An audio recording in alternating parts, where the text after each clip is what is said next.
नमस्कार दोस्तों, कैसे हो सभी लोग? उम्मीद करता हूँ सब बढ़िया होंगे। तो आज की क्लास आपकी 4th क्लास है प्रैक्टिस पीवाईक्यू सीरीज़ की। मेन मोटिव आपको पता है प्रैक्टिस पीवाईक्यू सीरीज़ का, ताकि आपके पीवाईक्यू क्वेश्चंस के द्वारा एक तो आपको क्वेश्चंस का पता लग जाए कैसे एग्ज़ाम में आते हैं, और एक आप उनको कैसे टैकल कर सकते हैं। और इस सीरीज़ को मैंने जितने भी क्वेश्चन लिए हैं, जितने मैंने पिछले भी क्लास लिए हैं और आगे भी क्लास लूँगा, सब के सब पीवाईक्यू होंगे। सब के सब अलग-अलग शिफ्ट से लूँगा मैं, कोई 2025 की सीजीएल की, कोई सीएचएसएल के इम्पोर्टेंट क्वेश्चन को मैं उठाकर रखूँगा। तो आज की क्लास में हमारे 15 क्वेश्चन होंगे। जिन बच्चों को 15 में से जितने भी आगे आएँगे, जितने भी उनका स्कोर रहेगा, वो कमेंट बॉक्स में अपना स्कोर लिखेंगे। तो शुरुआत करते हैं आज की हमारी 4th क्लास की। पढ़िए पहला क्वेश्चन हमारा क्या है? अच्छा, मैं पहले ही बता दूँ, आप कुछ बच्चे कहेंगे कि कुछ तो बहुत ज़्यादा ही आसान क्वेश्चन है। मेरा यही मोटिव है कि आपको पता लगे एग्ज़ाम कैसा आता है। कुछ क्वेश्चन उसमें आसान भी होते हैं, कुछ क्वेश्चन बहुत हाई लेवल के भी होते हैं, कुछ बेसिक और कुछ कंसेप्चुअल भी होते हैं। तो आपको सिर्फ देखना है कि हमें क्वेश्चन को कैसे करना है। अब यहाँ पर अब इस क्वेश्चन को आप कैसे करोगे, देखिए क्या दिया है। यदि p प्लस क्यू का 25% p माइनस क्यू के 75% है, तो p रेशो क्यू का अनुपात ज्ञात कीजिए। यानी p और क्यू का अनुपात निकालना है हमें। सबसे पहले ऑफ को हम क्या लिखते हैं, मल्टीप्लाई, लिख दिया। परसेंटेज को हम क्या लिखते हैं, नीचे 100, लिख दिया।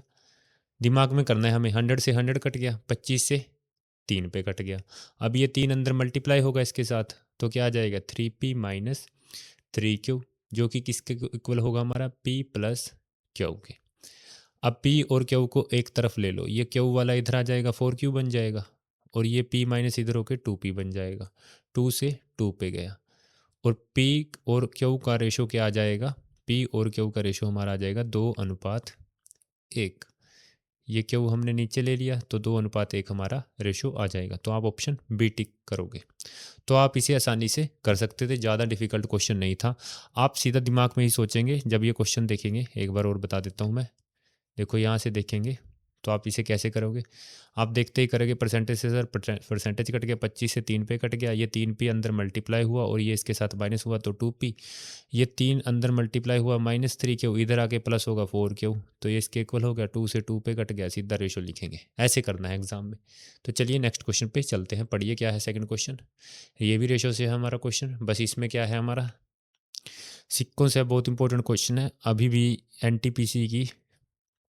एनटीपीसी के एग्ज़ाम में सेम यही क्वेश्चन पूछा गया है, और यही क्वेश्चन आपका सीजीएल 2025 की 18 सितंबर की शिफ्ट में भी पूछा गया था, यही सेम क्वेश्चन, और यही एनटीपीसी में भी पूछा गया है। तो देखिए क्वेश्चन क्या है।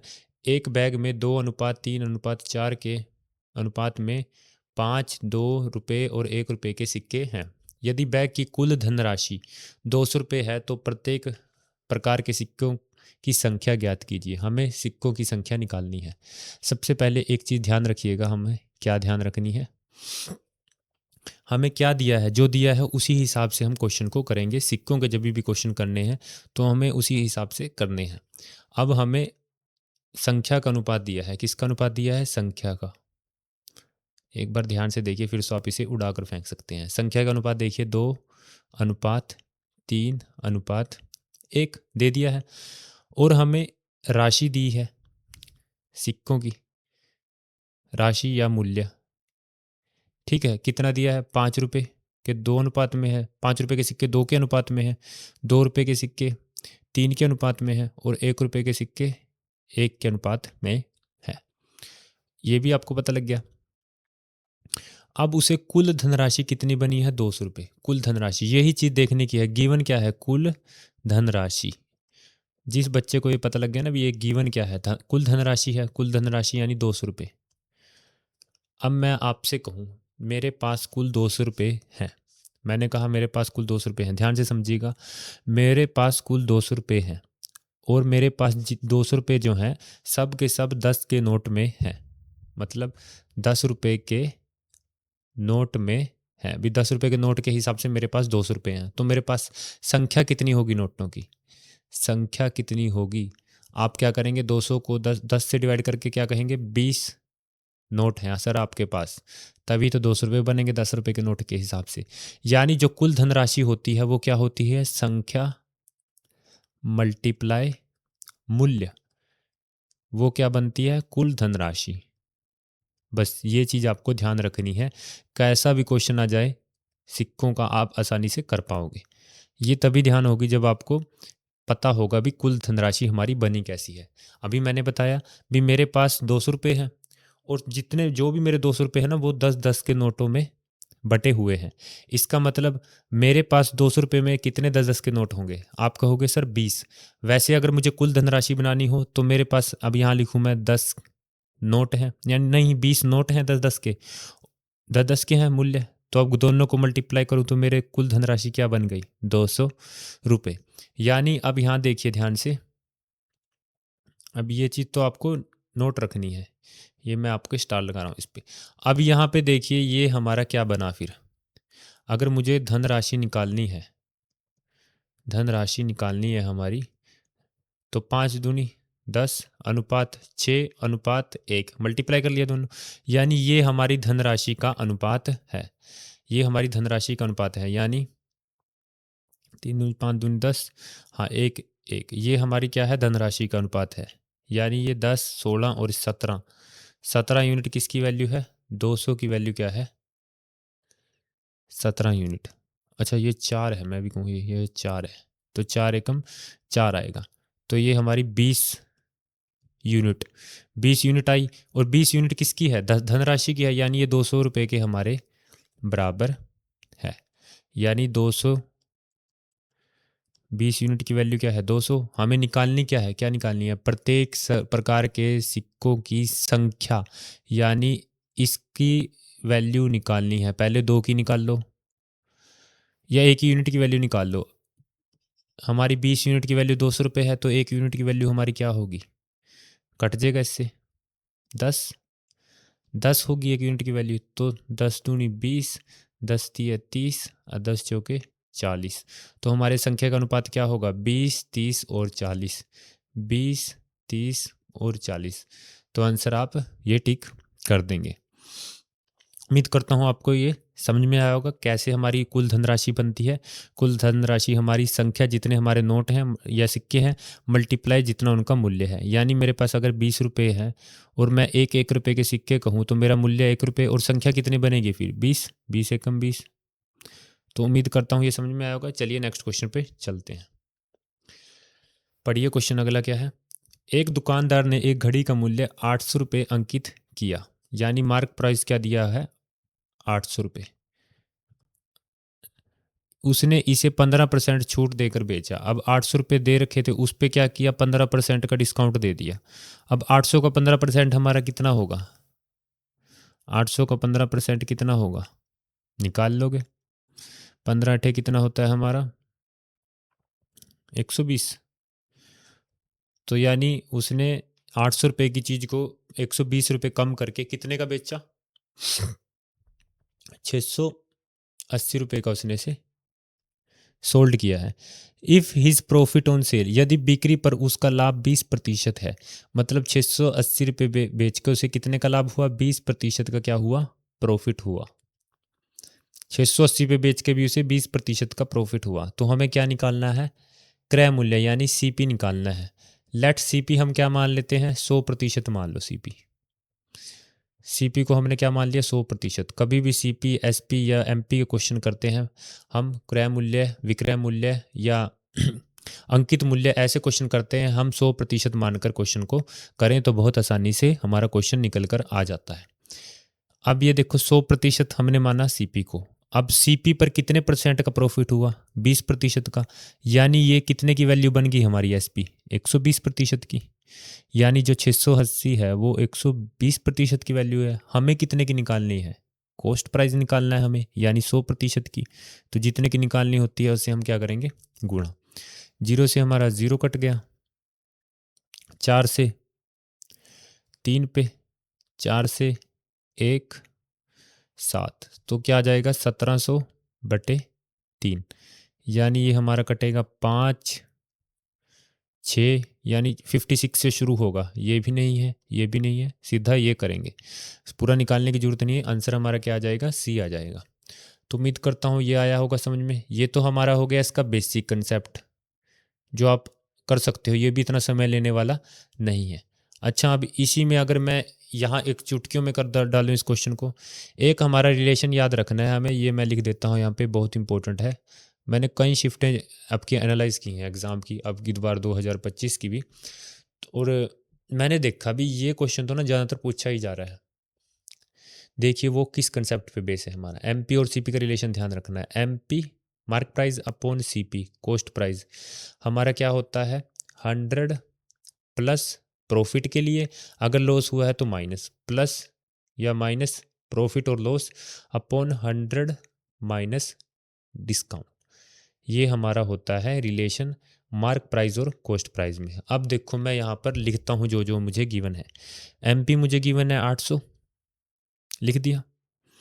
सीपी मुझे निकालना है 100 प्लस माइनस प्रॉफिट या लॉस, हमें क्या हुआ है प्रॉफिट हुआ है, प्रॉफिट ऑन द सेल 20%, यानी 100 प्लस होगा प्रॉफिट के लिए, अगर लॉस होता तो minus, upon 100 minus discount. Discount कितने का दिया है 15%, तो 100 में से 15 गए 85।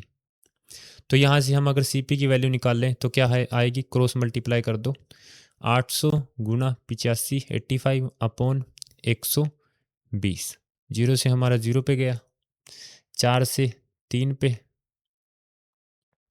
4 से 20 पे, 85 दूनी 1700 अपॉन 3, यही चीज़ है 1700 अपॉन 3, वही आंसर आ जाएगा ऑप्शन सी। तो आपका ये आप एक रिलेशन याद रख सकते हो, एमपी और सीपी का रिलेशन होता है, इसे आप याद रख सकते हो, इससे आप इसे आसानी से कर पाओगे। चलिए नेक्स्ट क्वेश्चन पे चलते हैं। मैंने इसका एक आपको बेसिक भी बता दिया, और आप इस डायरेक्ट मेथड से भी आप इसे कर सकते हो। तो चलिए नेक्स्ट क्वेश्चन पे चलते हैं। पिछले क्वेश्चन की तरह सेम इस क्वेश्चन को भी देखिए, आपका पढ़िए कैसा है ये भी। एक उत्पाद को उसके अंकित मूल्य पर 20% छूट पर बेचा जाता है। इस लेन देन के परिणाम स्वरूप उसके क्रय मूल्य पर 10% लाभ होता है। कभी भी आपका प्रॉफिट या लॉस दे दे, साथ में डिस्काउंट भी दे दे, और एमपी और सीपी के बारे में पूछे, तो आपको यही याद रखना है कि एमपी अपॉन सीपी जो है वो हमारा 100 प्लस या माइनस प्रॉफिट और लॉस अपॉन क्या होता है 100 माइनस डिस्काउंट। ये तभी लगेगा आपका जब आपको ये चार चीज़ों दी हो या पूछी हो। तो एमपी और सीपी तो दी नहीं है, तो एमपी अपॉन सीपी क्या होगा हमारा 10% का लाभ हुआ है, यानी 100 plus 10 upon 100 minus discount. Discount छूट कितने की दी है 20% की, यानी 80, 100 में से 20 गए 80। तो एमपी अपॉन सीपी का रेशो हमारा क्या हो गया 110 अपॉन 80। तो अब ये तो इतना तो हमें पता लग गया। अब इसी से आगे देखो अब क्या करना है। यदि अर्जित लाभ, अब देखो इस लेन देन के परिणाम स्वरूप उसके क्रय मूल्य पर 10% का लाभ होता है, मतलब उसके कॉस्ट प्राइस पे ना जब वो बेचेगा तो उसे कितने का लाभ होगा 10% का, यानी उसकी एसपी क्या होगी 80 में 10% और जुड़ जाएगी, क्योंकि लाभ हुआ है ना। सेलिंग प्राइस क्या होता है हमारा कॉस्ट प्राइस प्लस प्रॉफिट, अगर लॉस है तो माइनस लॉस, तो यही होता है हमारा सेलिंग प्राइस। तो सेलिंग प्राइस हमारा क्या होगा कॉस्ट प्राइस में उसका 8% जुड़ जाएगा, यानी ना उसका 10% जुड़ जाएगा, यानी 80 का 10% हमारा क्या होता है 8 होता है, तो इसमें 8 जुड़ जाएगा, यानी हमारा सेलिंग प्राइस क्या हो जाएगा 88 हो जाएगा। ठीक है, अब यही कहा है भी जो वो 8 जुड़ेगा ना वो कितना है, यदि अर्जित लाभ जो 10% का लाभ जुड़ा था वो 8% जुड़ा था हमारा, वो 300 रुपये है, यानी हमारी 8 यूनिट की वैल्यू हमारी क्या दी हुई है 300 रुपये दी हुई है। हमें कितने की निकालनी है, एक यूनिट की वैल्यू कितनी होगी 300 अपॉन 8। हमें क्या करना है, तो उत्पाद को उसके अंकित मूल्य पर 30% छूट पर बेचे जाने पर, सबसे पहले तो हमें अंकित मूल्य पता होना चाहिए। यहाँ पर दिया हुआ है अंकित मूल्य हमारी कितने की वैल्यू है 110 यूनिट की, एक यूनिट की वैल्यू 300 अपॉन 8, 110 की कितनी होगी 110 गुना 300 अपॉन 8, ये तो आ गया हमारा अंकित मूल्य। अब इस अंकित मूल्य पर 30% की छूट पर बेचे जाने पर, मतलब इसको 30% की छूट देकर, मतलब 100 में से 30 70% पर बेचेगा। 30% की छूट दे दी, 70% पे बेचेगा। परसेंट हटकर नीचे क्या आ गया? 100। बेचे जाने पर विक्रय मूल्य क्या होगा? अब ये विक्रय मूल्य बन गया हमारा, तो अब इसे सोल्व कीजिए। 100 से हमारा 100 गया, 2 से कट गया ये 4, 35, और 2 से ये 55 पे, और अपॉन 2। तो आंसर तो हमारा क्या आएगा? डेसिमल में आएगा। ये तो हमें पता लग गया। अब आंसर देखो आप कितनी आसानी से निकाल सकते हो बिना कैलकुलेट कीजिए करे। अब पता लग गया 2 से कटेगा नहीं कोई सा भी, तो ये डेसिमल में आएगा। तो ये तो गए हमारे। अब इनमें से कोई एक होगा, वो भी आप कैसे निकाल सकते हो? यूनिट डिजिट से आप 5 दिए 15, 15 का 5, और पंजे पंजे 25, 25 का 5, यानी यूनिट डिजिट पे आपका क्या आएगा? जब भी आएगा 5 आएगा। तो आंसर आपका क्या होगा? ए आपका आंसर हो जाएगा। तो देखिए नेक्स्ट क्वेश्चन पढ़िए। सी ने 15 मार्च 2023 को डी से 10% प्रति वर्ष का साधारण ब्याज दर पर 6,000 रुपये उधार लिए। मतलब साधारण ब्याज का ये क्वेश्चन है आपका, और सी ने जो है ना वो डी से 15 मार्च 2023 को 6,000 रुपये उधार लिए। कितने के ब्याज दर पर? 10% प्रति वर्ष के ब्याज दर पर। सी ने 15 सितंबर, उसी साल 15 सितंबर 2023 को ऋण चुकाने का फैसला किया। भी मैं क्या कह रहा हूँ? भी मैं उसी साल को मैं ऋण चुका दूंगा। कब को? 15 सितंबर को। ऋण लिया कब का? 15 मार्च का। ऋण चुकाना कब को है? 15 सितंबर को। तो अगर मैं सिंपल इंटरेस्ट के फॉर्मूले की आपकी बात करूं, साधारण ब्याज के फॉर्मूले की, तो आपको क्या होगा? प्रिंसिपल इंटू ब्याज दर इंटू टाइम अपॉन 100। अब हमारे पास प्रिंसिपल भी है रेट भी है, बस रह क्या गया हमारे पास? समय। समय 15 मार्च से लेकर 15 सितंबर तक का समय कितना होगा हमारा? मार्च, अप्रैल, मई, जून, जुलाई, अगस्त, सितंबर, 6 महीने का। यानी जो टाइम दिया है वो कितना दिया है? 6 मंथ का। ठीक है, अब टाइम है 6 मंथ का, पर जो ब्याज प्रतिशत है हमारी वो कितने की है? प्रति वर्ष की। यानी इस मंथ को भी हम किस में चेंज करेंगे? साल में। तो 6 मंथ को साल में चेंज करने के लिए हम 12 से डिवाइड करेंगे, क्योंकि एक साल में 12 महीने होते हैं। तो हमारा आ गया 1/2 साल, यानी आधा साल हमारा क्या आ गया? टाइम आ गया। अब क्या, कुल कितनी राशि वापस करनी होगी? अमाउंट निकालना है। तो सिंपल इंटरेस्ट निकालो। तो पहले 6,000 गुणा रेट 10% है, और समय हमारा 1/2 गुणा 100। 0 से 0 कट गया, 2 से 30 पे, तो ये 300 हमारा आ गया इसका साधारण ब्याज। तो अमाउंट कितनी लौटानी है वापस? तो 6,000 तो लौटाएगा, साथ में ये 300 का ब्याज भी देगा 6 महीने का। तो टोटल जो देगा वो 6300 रुपये वापस देगा। ये तो हमारा है बिल्कुल बेसिक से उड़ाकर फेंकने का क्वेश्चन। अच्छा, अब इसे डायरेक्टली करें तो हम क्या देखेंगे? आपने देखा भी समय कितना है, टाइम कितना है? 6 महीने का समय लिया, यानी जो हमारा रेट था वो 10% था 1 वर्ष का। प्रति वर्ष मतलब 1 वर्ष में उसे 10% ब्याज देना था। परंतु हमने देखा समय तो हमारा क्या है? 6 महीने का, यानी समय हमारा क्या है? आधे साल का। यहाँ 10% पूरे साल में देगा, तो आधे साल में कितने देगा? रेट कितना हो जाएगा? 5%। यानी वह 6,000 का 5% फालतू उसे देगा ऋण के तौर पर। मतलब अगर 6,000 100 की वैल्यू है तो वो 105 देगा उसे। अब इसे सोल्व कर लो। 6 पंजे 30, 0 0 6300 रुपये। तो आप इसे ऐसे डायरेक्ट भी कर सकते थे अगर थोड़ा सा स्मार्टली सोचते क्वेश्चन के बारे में। तो चलिए नेक्स्ट क्वेश्चन पे चलते हैं। हमारा क्या है? पढ़िए क्वेश्चन को। ये भी आपका क्या है? सिंपल इंटरेस्ट पे ही क्वेश्चन है, साधारण ब्याज पे ही। एक व्यक्ति 22 रुपये की कुल राशि को साधारण ब्याज की 3 विभिन्न योजनाओं में 4%, 5% और 10% वार्षिक दर पर एक नए वर्ष के लिए निवेश किया। मतलब उसने 22 रुपये अलग अलग योजनाओं में निवेश कर दी हैं, अलग अलग ब्याज दर पर। ये हमारे ब्याज दर दिए गए हैं अलग अलग। ठीक है, एक वर्ष के अंत में उसे तीनों योजनाओं के समान ब्याज प्राप्त हुआ। मतलब सभी योजनाओं में उसने ब्याज कितना प्राप्त हुआ? समान, इक्वल ब्याज प्राप्त हुआ सभी में। यानी सभी का एस आई क्या है? Same. S I of first is equal to S I of second is equal to S I of third. ये हमें यहाँ तक अभी समझ में आ गया है। उसने 5% ब्याज दर वाली योजना में कितनी राशि निवेश की थी, ये पूछा है। यानी हमें 5% वाली में पूछा है कितनी राशि निवेश की थी। अगर मैं एस आई ऑफ वन का फॉर्मूला देखूं तो क्या आएगा? P1 into rate. रेट हमारा कितना है पहली में? 4%। तो 4 इंटू टाइम, तो सभी में एक साल ही है। ध्यान से देखिए, दर पर 1 वर्ष के लिए निवेश करता है।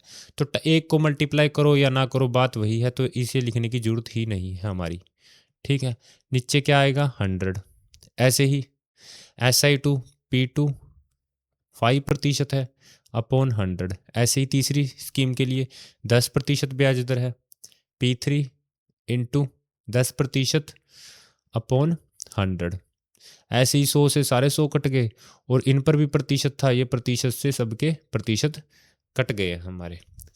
अब देखो बना क्या हमारा? P1 4, P2 5 and P3 10।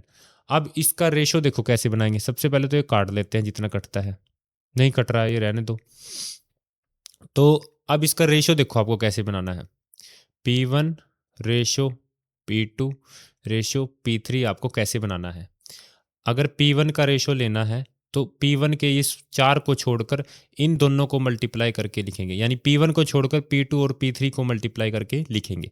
5 into 10 50। ठीक है, अब P2 का रेशो लेना है तो P2 को छोड़कर इन दोनों को मल्टीप्लाई कर देंगे। 4 मल्टीप्लाई 10 40। P3 का लेना है तो P3 को छोड़कर इनको मल्टीप्लाई कर देंगे। 4 5 जा 20। ये आ गया प्रिंसिपल का रेशो। यानी उसने जो प्रिंसिपल यानी जो उसने टोटल सम 2200 है, तीनों P3 की P1 plus P2 plus P3 की वैल्यू है। यानी जो उसने 2200 है वो 5:4:2 में निवेश करे हैं। ये हमें यहाँ से पता लग गया। यही तो कहा है उसने। एक व्यक्ति ने, देखो, एक व्यक्ति ने 2200 की कुल राशि को साधारण ब्याज की 3 विभिन्न योजनाओं में निवेश किया। 3 विभिन्न योजनाओं में 5 4 2। हमें कौन सी का निकालना है? 5% वाली का। यानी ये 5 की नहीं, 5% किस में है? दूसरी योजनाओं में। यानी 4 यूनिट की वैल्यू निकालनी है। यानी जो 2200 है हमारी, वो कितने यूनिट की वैल्यू है? 5 और 4 9 और 2 11। 11 की वैल्यू हमें कितने की निकालनी है? 4 की। तो 11 से 2 पे 200, तो 800। 4 दूनी 800 हमारा क्या आ जाएगा? आंसर आ जाएगा। आप ऑप्शन बी को आसानी से टिक कर पाओगे। तो इस क्वेश्चन को ऐसे ही करना है। आपको कैसे पता लगेगा कि हमें इक्वल लेना है? थोड़ा सा कॉमन दिमाग लगाना, थोड़ा स्मार्ट सोचना है। कैसे सोचना है? उन्होंने कहा, खुद कहा, he got the same interest for all 3 scheme. 1 वर्ष के अंत में उसे तीनों योजनाओं में समान ब्याज प्राप्त हुआ। इक्वल लिया, जो कटता है काट लिया। प्रिंसिपल का रेशो आ गया। प्रिंसिपल यानी निवेश की गई राशि का अनुपात हमने निकाल लिया। अनुपात निकाला और आंसर आगे फाइंड आउट कर लिया। तो चलिए नेक्स्ट क्वेश्चन पढ़िए इसका। हाइट एंड डिस्टेंस से आपका क्वेश्चन है, ये भी करेंगे, बहुत इतना कोई डिफिकल्ट नहीं होता। पढ़िए इसको। 120 मीटर ऊंचे टावर के शीर्ष पर खड़ा एक व्यक्ति टावर के विपरीत दिशाओं में खड़ी 2 कारों के अवनमन कोण को 30 डिग्री और 45 डिग्री पर देखता है। यानी एक टावर बना देते हैं हम अपना। ये रहा एक टावर, इसके ऊपर एक व्यक्ति खड़ा है। अब व्यक्ति तो कैसे खड़ा है? हम खड़ा देंगे, तंबू लांदा चोटी ते कर देंगे। देखो ये रहा हमारा व्यक्ति, ये खड़ा है। ये अब वो ना 2 विपरीत दिशाओं में, देखो, एक व्यक्ति टावर के विपरीत दिशाओं में खड़ी 2 कारों, एक कार 30 डिग्री पर खड़ी है, एक 45 पे। 45 पे मतलब वो पास होगी, ज़्यादा वैसा कौन है? देखो एक बार मैं बना देता हूँ, लाइन ले लेता हूँ। एक तो यहाँ खड़ी होगी, एंगल देखो लिखा आ रहा है ना, देखो मैं 45 पे लेता हूँ, देखो थोड़ा पास होगी, आप खुद देखिएगा। ये 45 पे ले लिया, देखो ये 45 पे ले लिया हमने। ऐसे ही उसके विपरीत दिशा में, ऐसे ही उसके, अरे यार बस, अब ऐसे ही उसके विपरीत दिशा में एक और खड़ी है, कितने डिग्री पे? 30 डिग्री पे। ये यहाँ पर आएगा इसका 30 डिग्री, ए यहाँ पे आएगा। ठीक है, अब देखिए आगे आपको क्या करना है। अभी इसको मिला लीजिए पहले तो।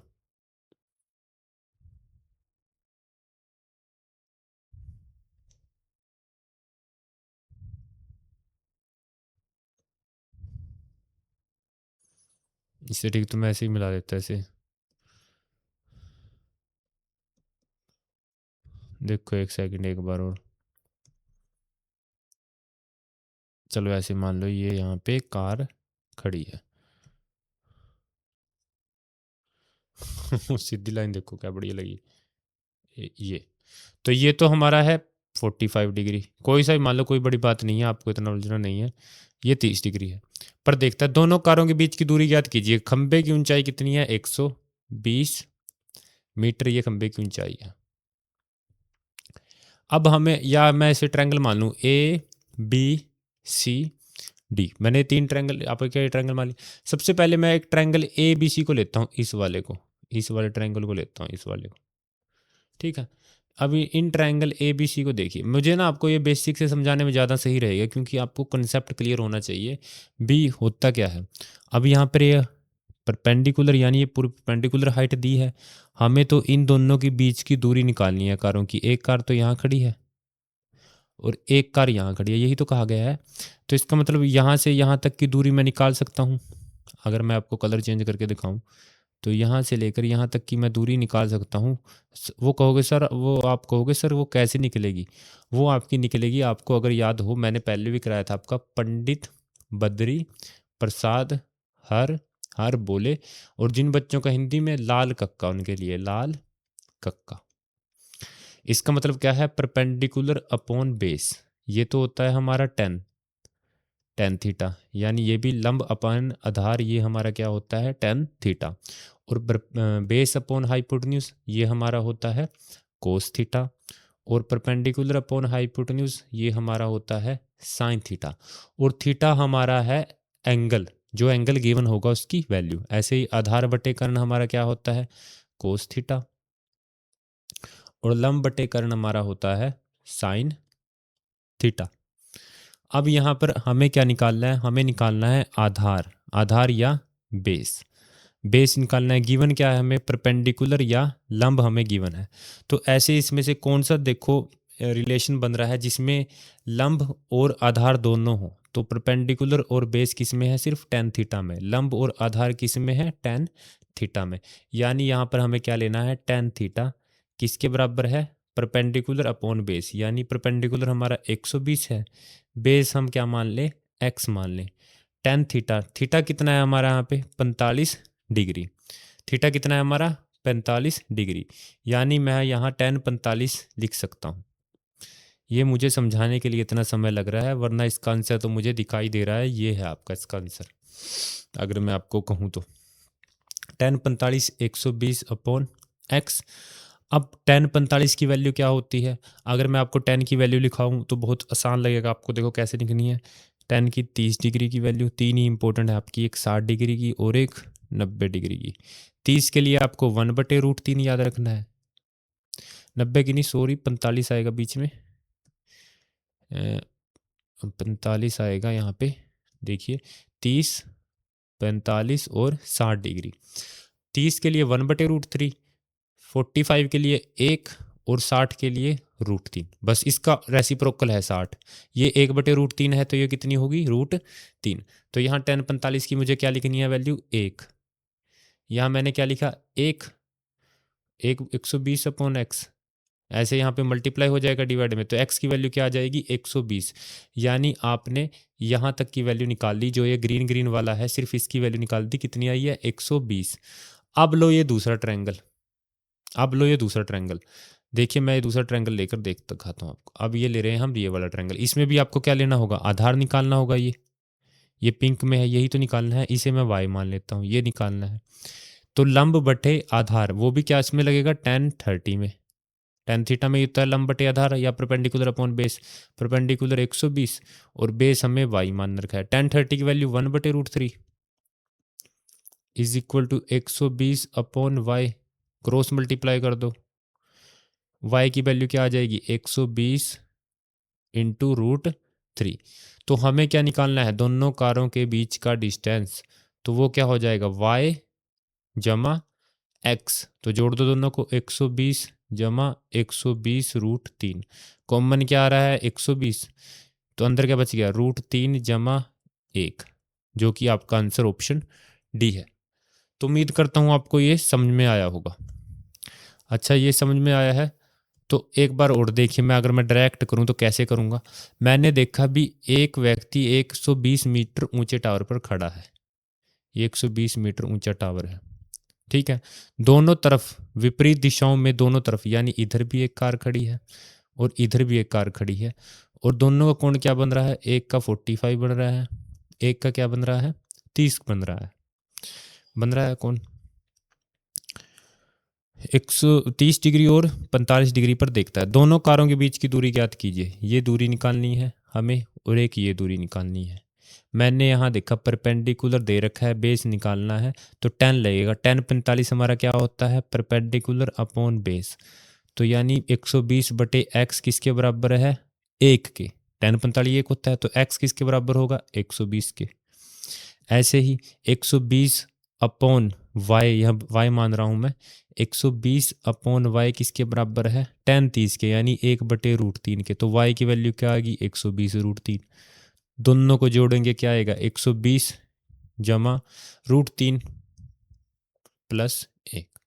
तो ऑप्शन डी आपका आंसर हो जाएगा। तो जब आप प्रैक्टिस हो जाएगी आपकी इन क्वेश्चंस की, एक दो बार देख लो करके, तो आपको ये अच्छे से क्लियर हो जाएगा। देखिए नेक्स्ट क्वेश्चन भी ऐसा ही है आपका, हाइट एंड डिस्टेंस पे ही है, वो भी आपके ध्यान से पढ़िए।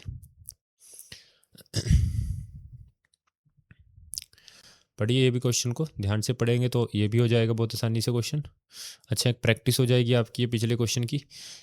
एक ऊर्ध्वाधर खंभा टीएफ का आधार एफ जमीन पर है, मतलब एक वर्टिकल पोल है टीएफ जिसका बेस क्या है, एफ। यानी अगर मैं एक पोल बनाऊँ आपका वर्टिकल, ये आपका वर्टिकल पोल है,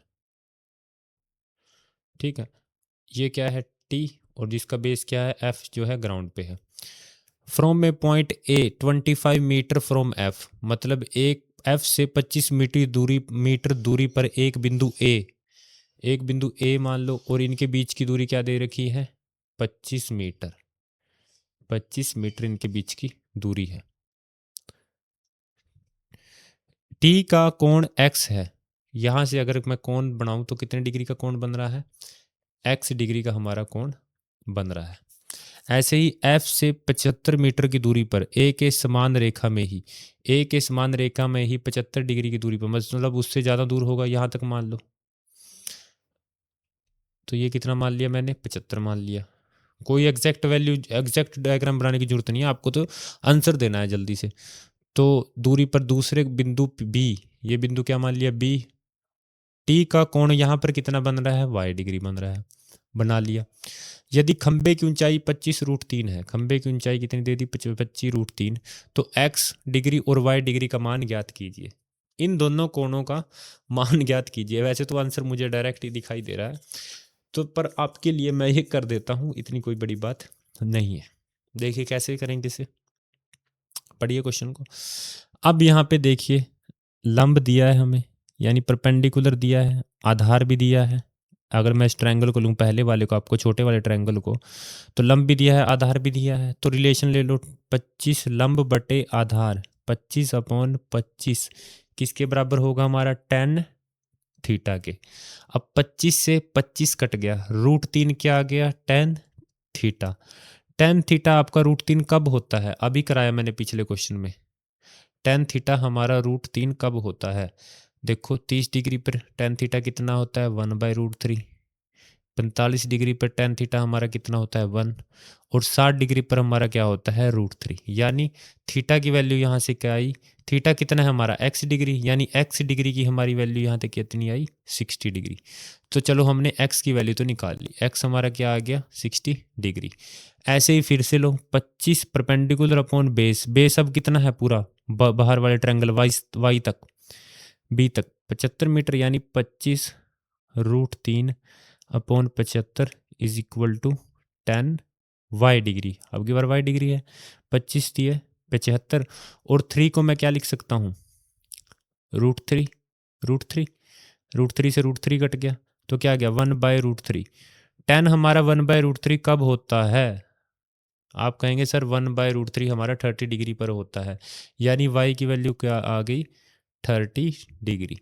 तो x प्लस वाई हमारा क्या हो जाएगा, x प्लस वाई हमारा हो जाएगा 90 डिग्री। आंसर आपका क्या हो जाएगा? ऑप्शन सी आपका क्या हो जाएगा? इसका आंसर हो जाएगा। तो उम्मीद करता हूँ आपको ये समझ में आया होगा क्वेश्चन। अच्छा, मैं इसकी थोड़ी सी ट्रिक सोच रहा था, कुछ दिमाग में आए तो कुछ आए। अब मैं इसे 90 मान लूँ।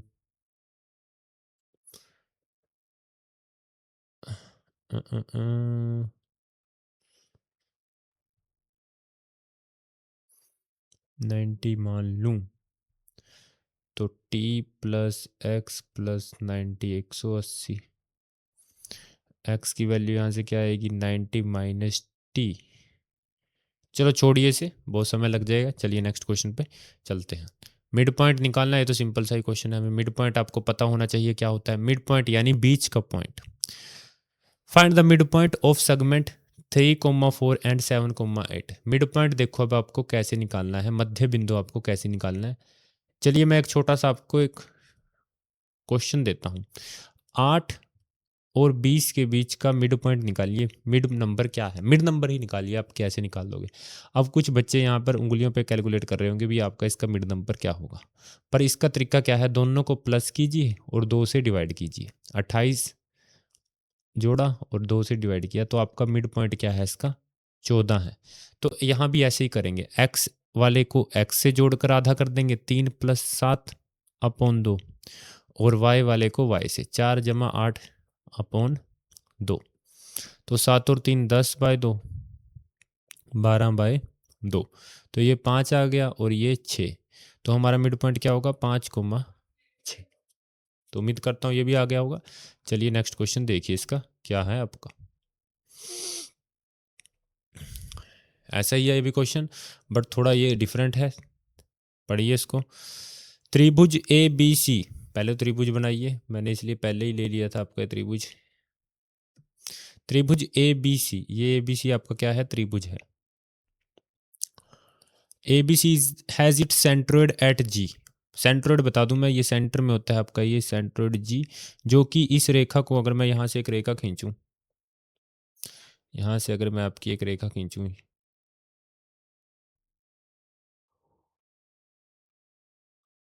हाँ ये पॉइंट ना, इस रेखा को, ये पॉइंट, ये जो येलो पॉइंट है, ये सेंट्रोइड बोल लेते हैं जिसको, ये इस रेखा को 2:1 में काटता है, बांट देता है। मतलब अगर मैं इसकी वैल्यू, अगर ये टोटल वैल्यू 8 है तो 8 में से 2 हिस्से तो इसके होंगे, एक हिस्सा इसका होगा। मतलब 8 के, मान लीजिए 9 है, चलो 9 में से 2 हिस्से इसके, मतलब 6 सेंटीमीटर ये, 3 सेंटीमीटर ये। तो उम्मीद करता हूँ सेंट्रोइड का पता लग गया होगा आपको भी। सेंट्रोइड क्या है लिख देता हूँ मैं। सेंट्रोइड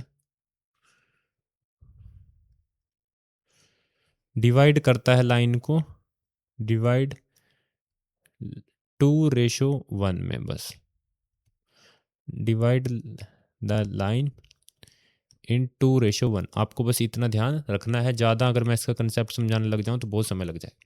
तो ए की वैल्यू, एक शीर्ष ए के पॉइंट क्या दिए हैं? 2,3। एंड जी के पॉइंट दे रखे हमें 4,5। यदि बिंदु डी भुजा सी बी सी का मध्य बिंदु है, ये मीडियन को ना, लाइन को नहीं, आप मीडियन लिखिए यहाँ पे, ये बीच का मीडियन होता है हमारा। जो सेंट्रोइड है वो डिवाइड करता है मीडियन को, डिवाइड मीडियन ए डी 2:1 में डिवाइड करता है।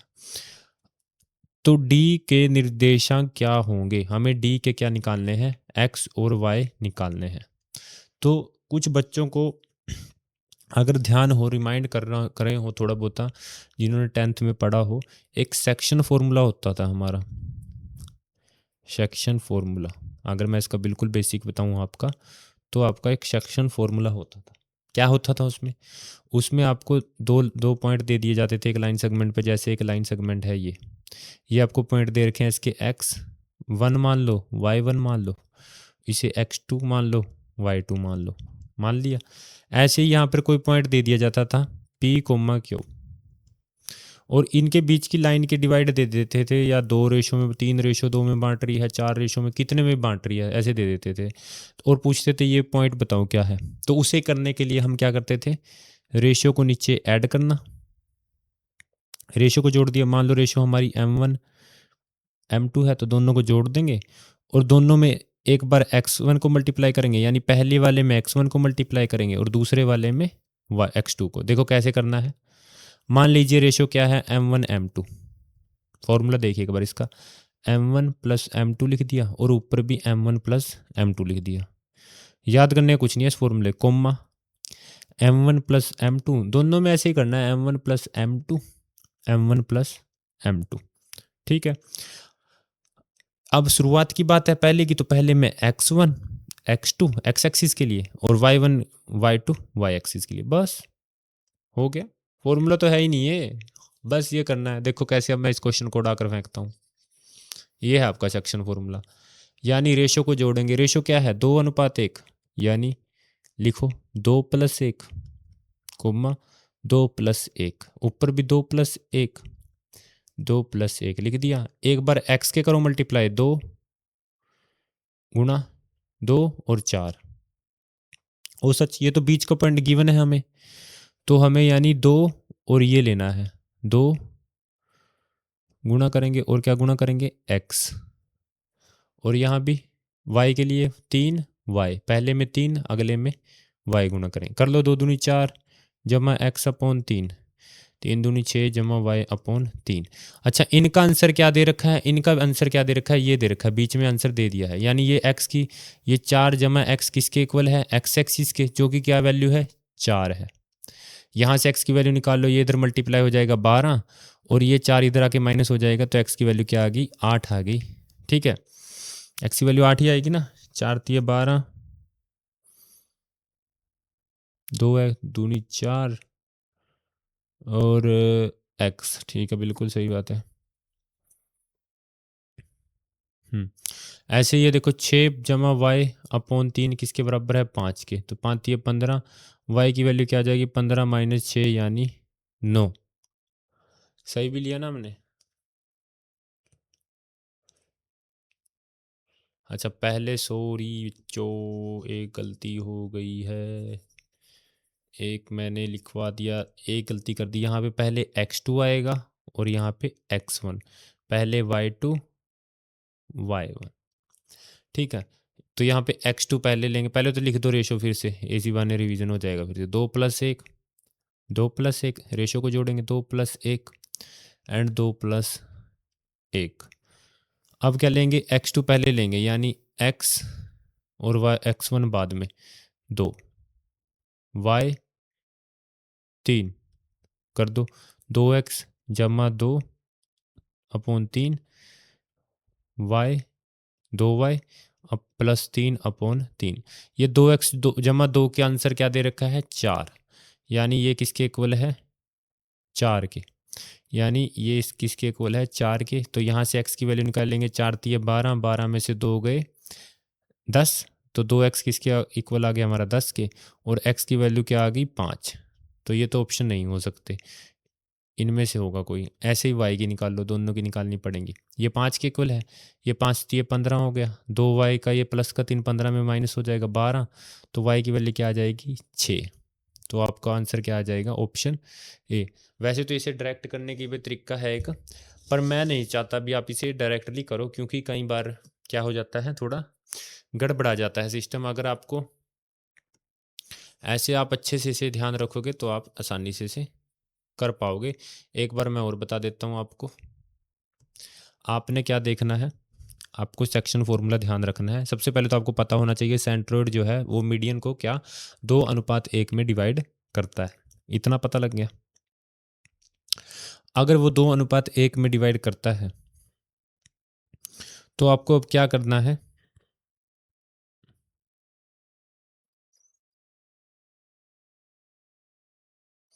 मैं कुछ सोच रहा था, 2x जमा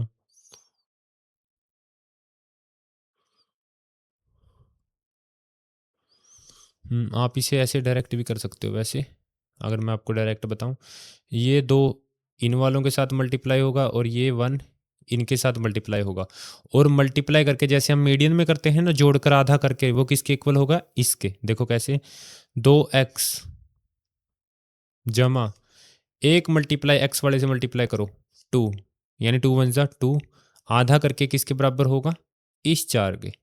ऐसे ही ये 2 y वाले से मल्टीप्लाई होगा 2y, जमा ये 1 y वाले से मल्टीप्लाई होगा 3, आधा करेंगे किसके इक्वल होगा, 5 के। ठीक है, हो सकता है आपका अब भी ये नहीं होगा, रहने दो, बस डायरेक्ट नहीं करेंगे, इसी सेक्शन फॉर्मूले से आप इसे कर लेना क्वेश्चन को। चलिए नेक्स्ट क्वेश्चन पे चलते हैं। अच्छा, ये तो आपका एक्स की ऐसी वैल्यू रखनी है, फाइंड नहीं करनी, हम रखेंगे, हम फाइंड नहीं करेंगे, हम रखेंगे। क्यों इनका वो स्क्वेयरिंग करेंगे बहुत ना, हम ऑप्शन में से वैल्यू रखेंगे, जिस जहाँ पर एक्स की वैल्यू रखकर आंसर 5 आ जाएगा वो उस ऑप्शन को हम उठा लेंगे। बड़े से छोटा निकालते हैं पहले, चलो 5 रख के देख लो, 5 और 3 8, 8 का तो रूट सोल्व ही नहीं होता, तो ये तो लेंगे ही नहीं। 6 और 3 9, हाँ 9 का रूट सोल्व हो जाता है, 3 होता है। 6 में से 2 गए, 4, 4 का रूट क्या होता है, 2, तो ये तो आ गया 5 इज इक्वल टू 5, तो ऑप्शन बी आपका आंसर हो जाएगा। तो उम्मीद करता हूँ ये तो समझ में आया होगा, ये ज़्यादा कुछ नहीं था, आपको ऑप्शन से उठा उठा कर चेक कर कर देखना था कौन सी वैल्यू होगी। ज़्यादा आपको सोचना नहीं अपने दिमाग से, ऑप्शन से उठा कर करके देख लेना है। और ऐसे भी नहीं करना squaring on both side, square कर रहे हैं फिर वो रूट काट रहे हैं, ऐसे नहीं करना। चलिए नेक्स्ट क्वेश्चन देखिए आपका क्या है, sine square theta minus cos square theta हमारा 1/2 दिया हुआ है, कोस स्क्वेयर थीटा की वैल्यू निकालनी है। अब हमें कोस स्क्वेयर थीटा की वैल्यू निकालनी है, तो अब यहाँ साइन स्क्वेयर का तो कोई काम ही नहीं है, खत्म है ये तो, इसकी तो जरूरत ही नहीं है अभी। तो यानी साइन स्क्वेयर को हमें कोस स्क्वेयर में चेंज करना होगा, तो वो कैसे होगा, अगर कुछ बच्चों को ध्यान हो, जो हमारा साइन स्क्वेयर थीटा होता है यानी ए जमा कोस स्क्वेयर ए, वो किसके इक्वल होता है, हमारे 1 के इक्वल होता है। तो यहाँ से अगर मैं साइन स्क्वेयर की वैल्यू निकालूँ तो वो क्या होगी हमारी, वो होगी कोस स्क्वेयर उधर जाकर माइनस में हो जाएगा, 1 माइनस कोस स्क्वेयर ए, यानी मैं साइन स्क्वेयर की जगह क्या लिख सकता हूँ, 1 माइनस कोस स्क्वेयर ए। तो मैं यहाँ पे क्या लिखूँगा, 1 minus cos square A minus cos square A is equal to 1/2। अब ये प्लस का 1 उधर जाएगा, माइनस को हो जाएगा, और माइनस माइनस क्या हो जाएंगे, -2 कोस स्क्वेयर ए हो जाएंगे। तो 1/2 -1 सोल्व करेंगे तो -1/2 आ गया, और ये -2 कोस स्क्वेयर ए, माइनस से माइनस कट गया, कोस स्क्वेयर ए हमारा क्या आ गया, 1/4। ये 2 यहाँ पे मल्टीप्लाई में था, डिवाइड में चलेगा, 2 2 ज़ा 4, तो आपका आंसर क्या आ जाएगा, कोस स्क्वेयर ए की वैल्यू 1/4। ऑप्शन बी आप आसानी से टिक कर पाओगे। तो उम्मीद करता हूँ आपको ये ध्यान रखना है, वैसे तो बच्चों को ध्यान ही होगा, छोटा सा ही कंसेप्ट है। तो चलिए नेक्स्ट क्वेश्चन पे चलिए, इसके पढ़िए इसको। ये तो आपको सिंपलीफाई करना है, आपके कैलकुलेशन स्पीड पर निर्भर करता है, वैसे स्मार्टली भी आप इसे कर सकते हो, देखो कैसे। एक चीज़ देखो ध्यान से, सबसे पहले तो हमारा काम देखो क्या है, अगर मैं इसके पॉइंट हटाऊं तो नीचे क्या आएगा, 10, थोड़ा डार्क लिख देता हूँ, नीचे क्या आएगा 10, यहाँ क्या आएगा 100, यहाँ क्या आएगा 1000, आ गया। पावर 3 है, कोई मतलब नहीं, इसकी पावर 3 होगी, इसकी पावर 3 होगी, और इसकी पावर क्या होगी, 3 होगी। ऐसे ही यहाँ पे देखिए 10 100 1000 होगा, वही पावर 3 इसकी पावर 3, और ये देखो क्या है, डिवाइड में है, तो यानी ये पॉइंट का तो कोई मतलब ही नहीं बनता, ये आपस में ऐसे कट सकते हैं आसानी से, तो इनका तो कोई मतलब बनता ही नहीं, सबसे बड़ी बात तो ये है, इन पॉइंटों का कोई मतलब यहाँ पे बनता ही नहीं है, मेरे हिसाब से तो ये बात है। ठीक है, अब देखो 5 की पावर 3, 5 की पावर 3 और 5 की पावर 3 डिवाइड करेंगे, 1 की पावर 3 1 1 1, यानी नीचे क्या आएगा आपका 3 आ जाएगा। अच्छा, अब इसे जोड़िए, 125 जमा 125 जमा 125, तो ये क्या आ जाएगा हमारा, 125 कॉमन ही लीजिए, 1 जमा 1 जमा 1 3, 3 से 3 कट गया, 125 हमारा क्या होगा, इसका आंसर होगा ऑप्शन सी। आप आसानी से इसका आंसर दे सकते हो, अगर आप स्मार्टली से सोचो तो कोई इतना बड़ा बात नहीं है। तो उम्मीद करता हूँ समझ में आया होगा, ये ज़्यादा कुछ नहीं था इसमें, थोड़ा बस सोचना था आपको 20 में डेसिमल को कैसे निकाल सकता हूँ। तो चलिए नेक्स्ट क्वेश्चन पे चलते हैं। पढ़िए, समीकरण को संतुष्ट करने के लिए इसके क्वेश्चन मार्क के स्थान पर क्या आएगा। अच्छा, मैं इसे सोल्व करूँ तो √3 + 2 का होल स्क्वायर को मैं सोल्व करूँ तो हमारा क्या होगा, ये a + b का होल स्क्वायर बन रहा है, यानी a + b का होल स्क्वायर हमारा क्या होता है, a² + b² + 2ab, यानी √3 का स्क्वायर 3 + 2 का स्क्वायर 4 + 2 × 2 यानी 4√3, 4√3 यानी 7 + 4√3 हमारा ये बन रहा है। अब यहाँ 4√3 तो दिया है, कमी किसकी रहेगी इक्वल करने के लिए, 7 की, तो यानी यहाँ पे क्या आएगा, 7। तो ऑप्शन ए आपका इसका आंसर हो जाएगा। ये भी आपका सिंपल सा ही क्वेश्चन था। चलिए अब इसका नेक्स्ट क्वेश्चन देखिए। अच्छा, इसका रूट तो आप बता सकते हो क्या आएगा, इसका रूट अगर नहीं पता तो इसका रूट होता है 35। अब मुझे तो पता लग गया, आपको कैसा पता लगेगा वो देखिए। अब या तो आप इस तरीके से आप इसका रूट निकाल सकते हो, रूट निकालने वाले मेथड से, 1 2 2 5 करके 2 टुकड़े बनाए। ये किसका स्क्वायर है हमारा, ये किसका स्क्वायर है, 4 का स्क्वायर तो इससे बड़ा 16 होगा, तो इससे छोटे का स्क्वायर लेना है हमें, 3 का लेना है, तो 3 का स्क्वायर क्या होता है, 9। 12 में से 3 9 गए 3। अब ये पूरा का पूरा जोड़ा नीचे उतर जाएगा, 325, और ये जोड़ लेंगे हम, 3 और 3 6।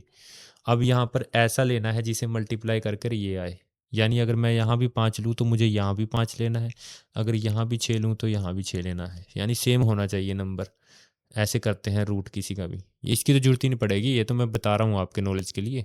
देखो तो लास्ट में मैंने क्या देखा, यूनिट डिजिट 5 है, यानी 5 का ही मल्टीपल होगा, तो 65। यहाँ भी क्या लेंगे, 5, तो ये कट जाएगा, इस पे कट गया, तो यानी आंसर हमारा क्या आया, 35। तो ये किसका रूट है, 35 का रूट है, निकाल लिया हमने। अच्छा, ये तो ऐसे निकाल लिया, ऐसे ही इसे भी निकाल सकते हो आप, जैसे अभी नहीं निकालना मैंने। तो ये तो बहुत समय का टाइम लेने वाला हो गया, तो आप इसे डायरेक्ट कैसे करोगे वो देखिए आप। डायरेक्ट करने के लिए आपके पास थोड़ा सा सोचने की क्षमता होनी चाहिए। देखो कैसे, आपने यूनिट डिजिट देखा हमारा क्या है, 5 है, तो यानी जो होगा आंसर होगा उसमें क्या आएगा, इसका रूट में 5 तो आएगा आएगा। अब आगे देखो आपका क्या है, अगर मैं 3 का स्क्वायर लूँ तो वो हमारा क्या होता है, 9। 4 का स्क्वायर हमारा क्या होता है, 16। अब मैं यहाँ पे 0 लगा दूँ तो 30 का स्क्वायर 900, 4 का स्क्वायर 1600, पता लग गया। अब 900 और 1600 के बीच की वैल्यू क्या है, ये 1 2 2 5 बीच की वैल्यू है, यानी 30 और 40 के बीच का ही इसका क्या होगा, स्क्वायर होगा जो ये आएगा। तो वो कौन सा होगा, 35 ही तो होगा, क्योंकि लास्ट का नंबर क्या है, 5 है, तभी तो लास्ट में क्या आएगा, 5। अगर मैं 37 ले लूँ तो 37 का 7 का स्क्वायर 9, यानी एक 5 ही है जिसका स्क्वायर बनकर लास्ट का यूनिट डिजिट 5 ही रहेगा, तो ये तो आपने 35 निकाल दिया। अभी ऐसे ही इसका करो, ऐसे ही देखो, 8 का स्क्वायर हमारा क्या होता है, 6400, और 9 का स्क्वायर हमारा क्या होता है, 9000, 9000। अब ये 6400 और 9000 के बीच में क्या आ रहा है, 7225। अब लास्ट में 5 है, तो यानी क्या आएगा यहाँ पे, 85 आएगा। ये 80 मान लो, ये 9 मान लो, 9000 कह रहा मैं, 81 है 100, तो 80 और 90 के बीच में क्या आएगा, 85 आएगा, जो इसके बीच की वैल्यू है। तो ये किसका है, 85 का। माइनस कर दो, 85 में से 35 के कितने हुआ हमारा, 50। 50 को 1/5 से कर दो, तो ये क्या आ गया हमारा, 10 आंसर आपने इसका निकाल लिया। उम्मीद करता हूँ समझ में आएगा कैसे आप रूट को निकाल सकते हो, बस थोड़ा सा दिमाग लगाना है, ज़्यादा कुछ नहीं आपको, ये आप ऐसे ही डायरेक्ट लिख सकते हो, इतना कोई बड़ी बात नहीं है। तो उम्मीद करता हूँ आज की क्लास में आपको जितने मैंने 15 क्वेश्चन आपके किए हैं, 15 मैंने जानबूझकर लिए हैं। अगर मैं 25-30 लेता हूँ तो बच्चे करते नहीं हैं, 15 थोड़े सोचकर आसानी से कर लेते हैं। 15-15 करके भी अगर आप डेली करो तो आपके बहुत क्वेश्चन 450 क्वेश्चन बन जाएंगे, वो भी अलग अलग कंसेप्ट से। वो भी तो देखो ना, एक कंसेप्ट से नहीं कह रहा मैं, अलग अलग से। तो ये सीरीज़ आपकी बहुत मदद करेगी एग्ज़ाम पॉइंट ऑफ व्यू से, अगर आप इसे अच्छे से करोगे तो। थैंक यू सभी बच्चों को जिन्होंने क्लास देखी है, और जो प्रैक्टिस करेंगे उनको तो बहुत मदद मिलेगी। तो उम्मीद करता हूँ ये क्लास में समझ में आएगा। मिलते हैं आपको नेक्स्ट क्लास में। इतने के लिए चैनल को सब्सक्राइब कर देना, वीडियो को शेयर कर देना, लाइक कर देना, और मैं ऐसे ही आपके लिए कंटेंट डालता रहूँगा। तो बाय बाय सभी बच्चों को।